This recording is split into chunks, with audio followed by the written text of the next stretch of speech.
सही दिशा में की गई मेहनत ज़रूर सफल बनाती है। जाहिर है कि योग्यता सफलता की गारंटी नहीं होती। हालांकि परंपरागत ज्ञान तो यही कहता है कि गणित एक ऐसा विषय है जिसमें विद्यार्थी जितनी ज़्यादा प्रतिभावान होंगे, उनके सफल होने की संभावना उतनी ही अधिक होगी। वे कक्षा के उन साथियों को पीछे छोड़ देंगे जो वास्तविकता में गणित के लायक नहीं है। ईमानदारी से कहूँ तो स्कूल की शुरुआत मैंने भी इसी धारणा के साथ की थी। मैंने ऐसा समझ लिया था कि जो विद्यार्थी आसानी से बातें समझते हैं, वे अपने साथियों से आगे बने रहेंगे। स्कूल में पढ़ाने के दौरान प्रतिभा के विषय ने मेरा ध्यान विचलित कर दिया था। धीरे धीरे मैंने खुद से कठिन सवाल पूछना शुरू कर दिया। मैंने कोई पाठ पढ़ाया और वो अवधारणा विद्यार्थियों को समझ नहीं आई तो इसके क्या कारण हैं? क्या मुझे अपना तरीका बदलना पड़ेगा? बाद में सोचा कि शिक्षक होने के नाते क्या मेरी कोई जिम्मेदारी नहीं है? अब मैंने कमज़ोर विद्यार्थियों की आवाज़ बनने की ठान ली। वे अपने पसंदीदा बातें करते हुए खुल जाते थे।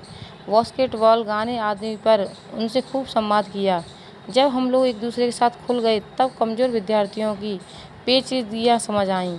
दरअसल सभी विद्यार्थी एक समान प्रतिभावान नहीं होते, लेकिन सब में कुछ न कुछ खासियत ज़रूर होती है। भले ही कोई विद्यार्थी पढ़ाई में कमज़ोर हो, लेकिन यदि उसके अंदर सीखने की ललक है और निष्ठा है तो वो पहले से घोषित प्रतिभावान से आगे निकल सकता है। यह साबित किया मेरे एक विद्यार्थी ने।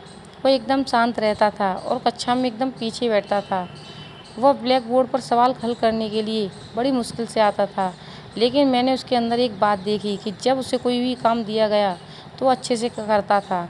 मैंने उसकी प्रतिभा का आकलन किया और तत्काल विभाग प्रमुख के पास गई और कहा, इसे उन विद्यार्थियों के ग्रुप में शामिल कीजिए जो तेज हैं। डेविड ने तेज बच्चों में पहुंचकर खुद को कुछ समय तक असहज महसूस किया, लेकिन मैंने उसकी जो खूबी पहचानी थी उसने वैसा ही किया। वह परिस्थिति से घबराया नहीं और उसने खूब मेहनत कर खुद को इस लायक बनाया कि वह अव्वल विद्यार्थियों की बराबरी कर सके।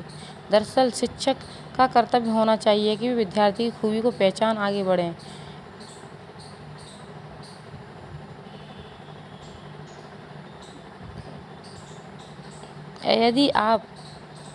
यदि आप अपनी कक्षा से निकालकर तेज विद्यार्थियों के ग्रुप में शामिल नहीं करवाती तो मैं यहाँ तक नहीं पहुँचता। जाहिर है प्रतिभावान होना अच्छा है, लेकिन सही दिशा में की गई मेहनत आपको ज़रूर सफल बनाती है। डार्विन ने अपने भाई को लिखा था कि केवल मूर्खों को छोड़कर बुद्धिमत्ता के हिसाब से लोगों में ज़्यादा अंतर नहीं होता। अंतर केवल जिद और कड़ी मेहनत में होता है। इसलिए डार्विन के विचार पर ज़्यादा गहराई से सोचने की ज़रूरत है।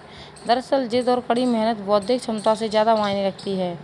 डार्विन की जीवनी लिखने वाले भी यही दावा करते हैं कि वे अलौकिक प्रतिभा के धनी नहीं थे, लेकिन मेहनती इंसान थे। धन्यवाद।